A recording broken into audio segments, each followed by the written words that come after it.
they would come into work every morning at 9 a.m. and they would leave at 3 a.m. 7 days a week for a year. Like, we were grinding for teams. And part of Brickyard is like, we're never going to have some focused content strategy. Success is a 20x fund. And that's what we're going for. Hello, everyone. Happy New Year and welcome back to Seed to Harvest with me, Paige Finn Doherty, the founding partner behind Genius Ventures and author of children's book about venture capital, Seed to Harvest. I'm really excited to be joined today by my friend Cam Doody, who is one of the founding GPs of Brickyard. Cam, can you share a little bit about your story? I'm really excited to hop in today and talk about founder residencies and your principles on investing. Yeah. Let's do it. I guess I'll start with my background. I've been on the venture side for 2 years now. And I really don't even consider myself a venture investor. I am doing that. But 11 years ago, I started a company called Bellhop that took on the moving and relocation space, a new logistics model, and used tech to basically break out our labor platform with a third-party trucking platform that allowed us to grow across the country quicker than any moving company had ever done it before, because we didn't own assets. So we just partnered into carriers that had these 26-foot box trucks, and then our technology platform would match our labor with these third-party carriers. And anyway, we went down the venture path and raised about $115 million over the last 10 years or so. And just an incredibly difficult build. I mean, a tough business. I mean, you've got, you're relying on labor in a geographically, dispersed footprint, different regulations, by state. You get the seasonality of moving. You have, it's a lower gross margin business without repeat customers baked in, at least. And it was just, it was just it's an amazing business. It was a grind. And so that's kind of how our cloth was cut, was like nothing ever came easy. And it was this product that just laying brick. Like, there was never a point where we had, we cracked some, partnership or something and our revenue like doubled overnight. Like, it was just never that. And so we are sort of like a product of the school of hard knocks. The moving is such an emotional thing. Customers, like, you screw up a move, it's like you're not like screwing up a taco delivery, So anyway, that is kind of like what built Matt and me, who's my co-founder in Brickyard. And our take, we kind of saw the venture world kind of go crazy, in the later teens, early 2020, 2021, obviously. And we started seeing the culture of founders start to change.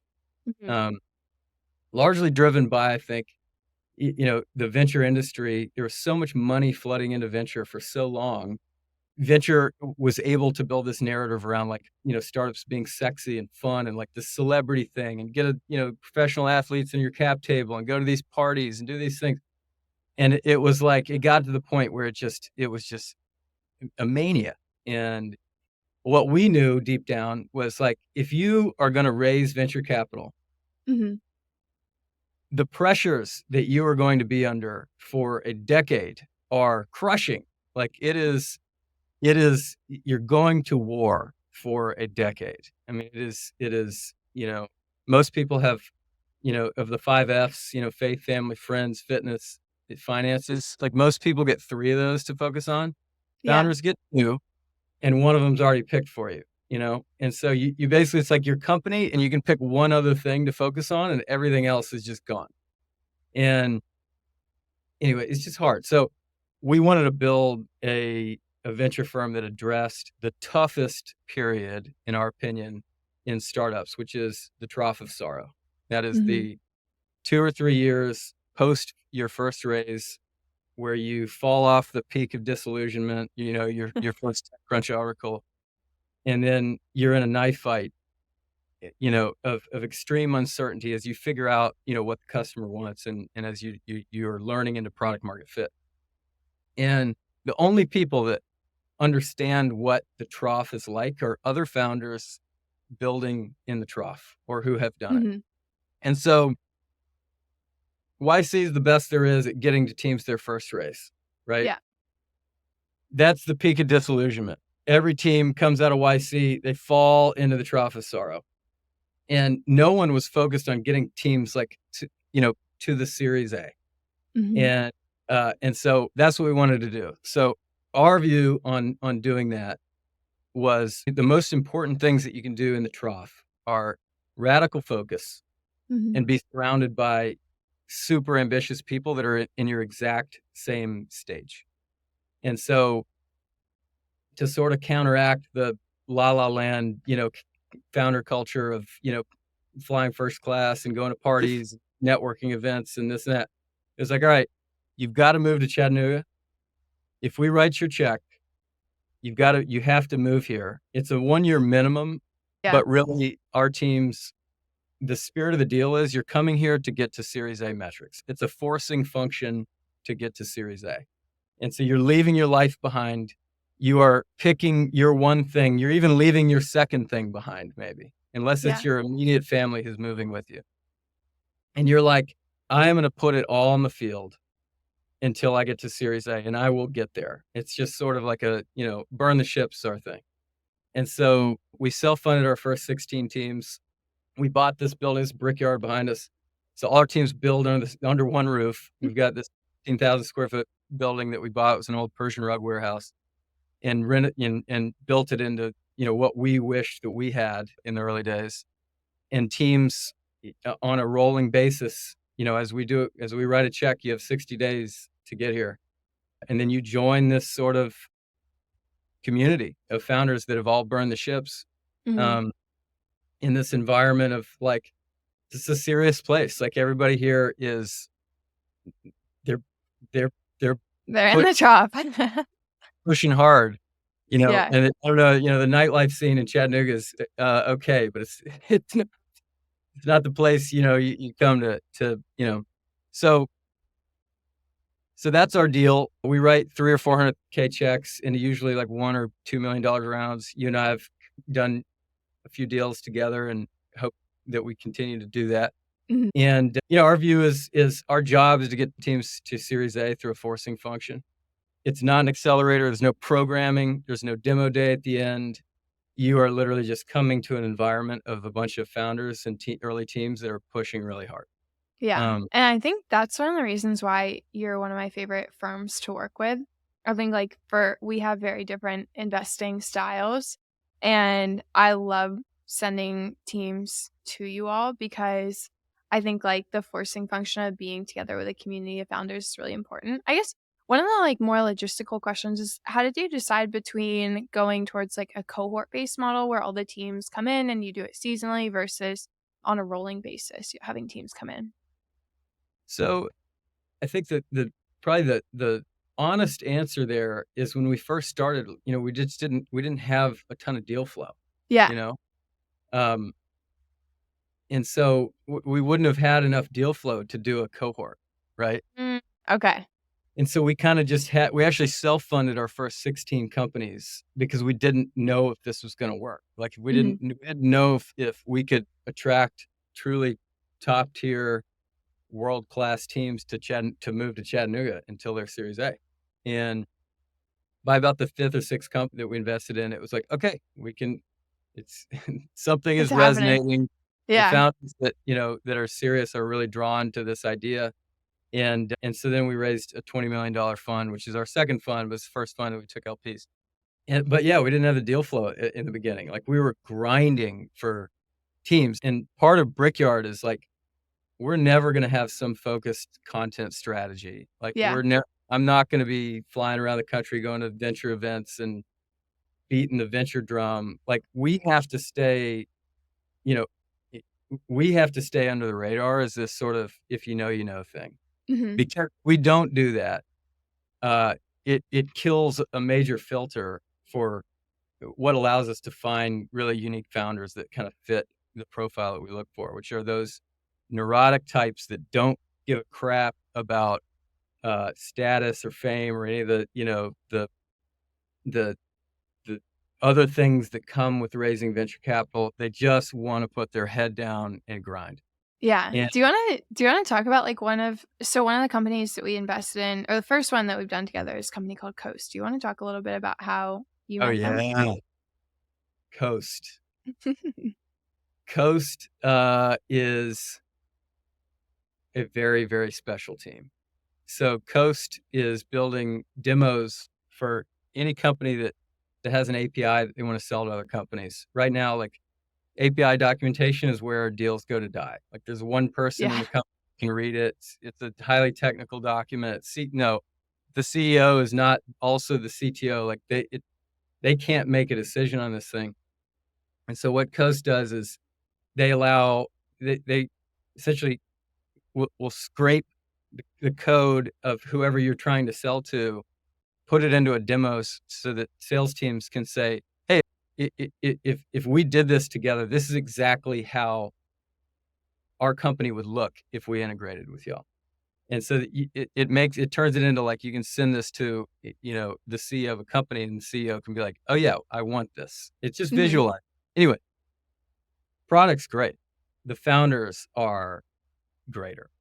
The Austin and Spencer are really unique. I mean, they're just monsters. I mean, when they moved to Brickyard, they came out of YC. They saw a tweet or something about Brickyard. Spencer got on the phone. He's like, look, we're in. Our raise is done, but we'll take capital from you because we just want somewhere where we can just put our head down and grind. And we were like, Yeah. can you be here tomorrow? Like it was just immediately, this was not a normal founder. Yeah. And so anyway, they came here, Spencer and Austin, 7 days a week. Okay. They live in, we bought a house next to Brickyard that a lot of our founders live in. It's like 100 yards away from Brickyard. Mhm. Live in Brickyard. They would come into work every morning at 9 a.m. and they would leave at 3 a.m. 7 days a week for a year.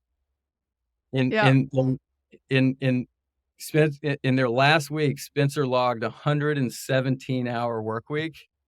We have this like old school like punch card, time thing just for Yeah. fun. And he punched it. I'll show you the car. I mean, it's just insane. But the funny thing Wow. was that last week was no different than any other week that Yeah. he's. So anyway, he's a maniac. And I love them, and they're going to do very well. Yeah, it was funny. I was talking to some of my other friends that were in Brickyard, and they were talking about there's like C tier, B tier, A tier, and then S tier, and like Spencer tier founders, and that's how they would like rank other founders in Brickyard. Who said this? I can't remember who it was. I think it might have been the June team. They were talking about it. Yeah, But yeah, June's also a Brickyard company who are absolutely amazing. yeah. But yeah, I would love to also hear more about like how you think there's obviously like some self-selection process with the founders that you back. Yeah. But I would love to hear more about like your I think you made a LinkedIn post about like now you have incredible deal flow and you see over like 4,600 opportunities every year. How do you think your selection process of the founders that you want to work with has changed as deal flow has increased? Well, so because we have this building, I mean, Mhm. one, we have a tiny fund. It's 20 million. Matt and I, we're taking a little salary, but we're like paying the bills for this place. We got to heat this 100-year-old building. Our power bill just doubled this month going into the winter. Jeez. The Uh, sauna. and we got a sauna, we got a coal plant. No. So there's like way more cost in Brickyard than in a typical fund Yeah. that we just run out of our management fees. So we just pay ourselves less, but we're like doing what we want to do every day. So we don't really care. But because of that, we have we're limited on space, right? Mhm. And we don't have like an army of associates like sourcing deals for us. So like Matt and I are looking at every cold inbound, every deck that we get, we're parsing through. And we can't, we're not at the point yet with our deal flow to where we can like, only take warm intros or something like that. Like we got to Yeah. like dig through all this stuff. And now that we're getting we've really struck a chord, and I don't know how we had 4,600 decks come in this year, and we're tracking to like 10 this year. but it started out with like founders didn't know anything about us. And now most of the founders that are applying know about what Brickyard is. So the intent's a lot higher. So like we have a lot more like quality deal flow that we have to get through now. We don't have the, we don't have the budget to go hire an associate. And Yeah. so we're just making it harder to do Brickyard. Like we just have to like create another filter of like, how serious are you, And so like it was a 1-year minimum, and that was kind of the deal. And now it's like it's a 1-year minimum, but you're like handshake. We have actually a handshake document that it's like the spirit of this deal is you're coming here to get to Series A, and so it's a big commitment. So we're kind of like making it harder and harder so that we don't have to deal with as much like noise in deal Yeah. flow.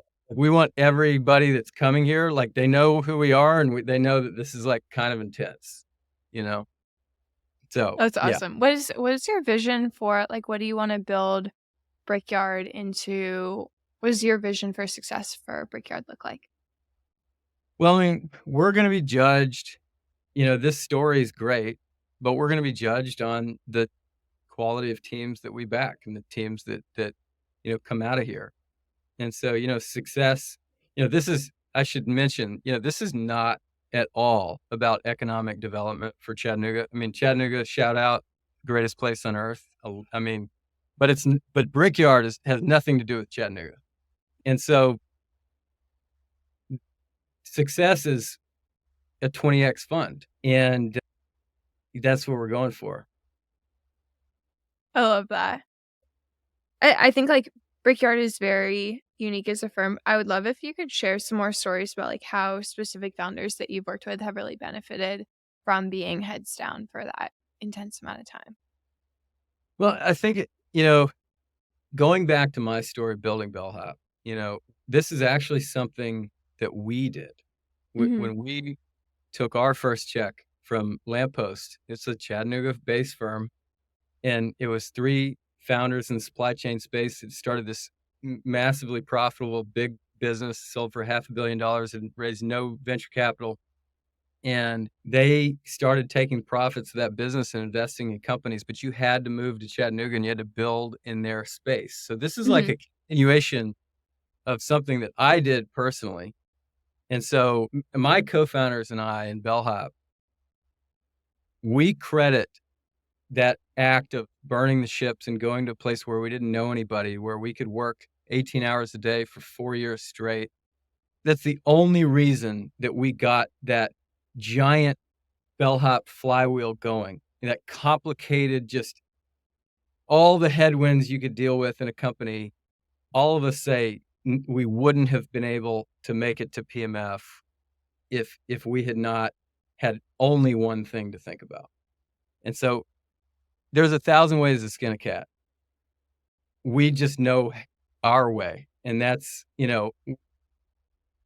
our thesis in Brickyard is we're going to find founders that also believe in that way of getting there. And our belief is if you take a check from us, the Series A is guaranteed if you want it bad enough. Like if you fully commit to this, every team can raise a Series A.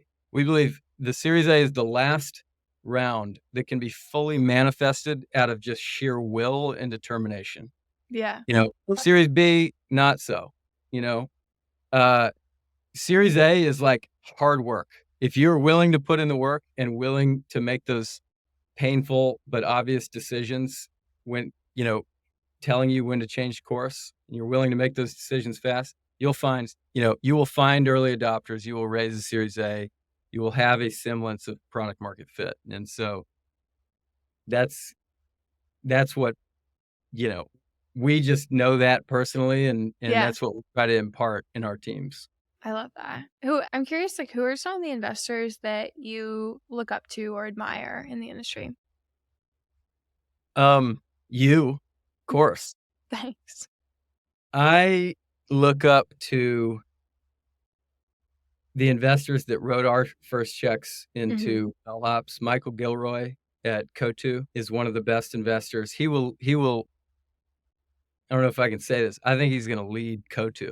I mean, he is the highest integrity. And now I'm just puffing you up, Gilroy. Love Haroon Mokhtarzada he's the current CEO of Rocket Finance, Truebill. He's been on our board at Bellhop for 8 years. He believed in us like so early on. We've been in the trenches for a long time together. And anytime shit hits the fan, he is leaning in, rolling his sleeves up, getting on a flight, coming here, canceling everything on his schedule. He's just a wonderful man. Michael Gilroy, Haroon Mokhtarzada, I just got to give it to them. They were early, and they were there in the trenches with us. Wow. So Haroon was he starting Truebill around then? If you guys met like a while ago? He started Truebill in 2016 or 17. Actually, his brother started Truebill. Went to YC with it. And then later, Haroon came back in to take on the CEO role. Wow. Haroon started a company called Webs that sold to Vistaprint. Wow. He's one of those crazy guys. He started a Muslim dating app. Like in past mentions, he just sold this Muslim dating app that he started. And I was like, I had no idea that you'd started a Muslim dating app. He sold it to Match.com recently, like for a not small amount of money. That's so wild. He's wild. Yeah, he started, actually, this is funny. Gilroy passed on Truebill, and Gilroy sat on the board with Haroon and knew Haroon like for years. I'm always give him crap for that. That's so funny. This world is so small. Sold Rocket recently for $1.3 billion, and anyway, he's just the man. Wow, that's incredible. Do you have any questions for me? Yeah. What do you want to do with Behind Genius? I think the mission for me has always been the same as like master the craft. I fell in love with venture when I was 20. I binge watched Silicon Valley over a winter break, and I thought I was going to manage artists like in music. And I decided like I didn't want that lifestyle of like crazy late nights and parties, and I found venture kind of on accident, but it combined so many of the things that I loved, and my vision is to truly like pursue the craft at the highest level. And so I think my evolution through like leading a syndicate to raising a first fund to raising like a second fund and learning all that comes along with like building a firm has just been like, here's someone. Yeah, I had a partner in fund one. So my second fund has been like the evolution of like my solo journey so far, which I've really been enjoying. And I just really want to be like the best investor and partner to founders possible. I think when I was coming in, like I think about building an investment philosophy very much from like first principles, and it's very oriented around founders, which is I think like why we often end up co-investing. And there's 3 principles I look for. One is incredible storytellers who have a deep understanding of like qualitative and quantitative aspects, because at its core, like the company that you're building is a collective fiction. You need a lot of people to believe in it for it to work. A second is a really strong mission. So they're working on a company that's deeply personal to them, that they have just like an incredible relentless drive to pursue. And the third is high execution velocity. So the thoughtfulness and ability to make challenging decisions and pursue them with speed. And kind of like I came to those with a large degree of self-reflection, because I think those are the 3 characteristics that have enabled me to do what I've done so far. And so I feel like I'm pretty uniquely talented at like spotting that in other people. But I just want to be the best investor that I can be and share my journey so I can educate the next generation of founders and investors. And I think like some of the most exciting parts of my journey have been when I like inspire other people to start their venture firms. I think that's been really cool. Like people who have been in the industry like way longer than me, or like had, the credibility that I didn't really have, like coming from a state school or not having a track record and not having started a company before. It's cool. School. Bam. Yeah. Stay school. So I think, I just want to continue to master the craft. It's such an incredibly... Who pushed you? Who believed in you for your Who believed in me? My mom's always been my biggest cheerleader. She's so wonderful. I think I like see I know you're super close with your family, which I love. yeah. Yeah. Wa My mom is always was there somebody in venture that, like, saw promise in you and pushed you to do this, or was this, like, um self-manifest? I think well, when I was 20, I had, like, a Post-it note on my wall, and I was like, "I wanna launch my own venture firm." I think it arose out of, like, I worked at a B2B SaaS firm in San Diego, and I was, like, the only woman on the investing team when I was there, and I Mhm. just felt like I had, like, a very different perspective and wanted to, like, pursue, like, a very high trust, out of the spreadsheets, like, founder first investing philosophy at the earliest stages, and I like taking that amount of risk. It's really, like, exciting for me, and I love betting on people early. But Andy Weisman was probably one of the first people to, like I was writing a lot on Twitter when I first got into venture about what I was learning, and he was one of the first, like, big investors who I really look up to, who reached out and was like, "Hey, like, I love your writing and I'm really inspired by what you're building." And he was one of the first LPs to commit to my first fund, and his belief has really meant a lot. I think Union Square Ventures is one of the firms I look up to in terms of, like, how they've grown thoughtfully and have, like, a very, like, writing and research heavy investment perspective and just high integrity. And then who else? I don't know. It was a grind. Like, we probably had, like, 1,700 phone calls to raise $5 million from 120 LPs. Wow. So, Is there's that a lot of people who believed in us early when I had n no track record and just a crazy dream. So, I'm beyond grateful for all of the people that enabled me to get to where I am today, that's hopefully awesome. into the future. Yeah. Alright, when are you coming to Brickyard? Soon. Wow, you're really putting me on the spot. I love it. Soon. When does it get warm there? That's a great question. I would recommend I'd say, April's wonderful. O It's a little wet.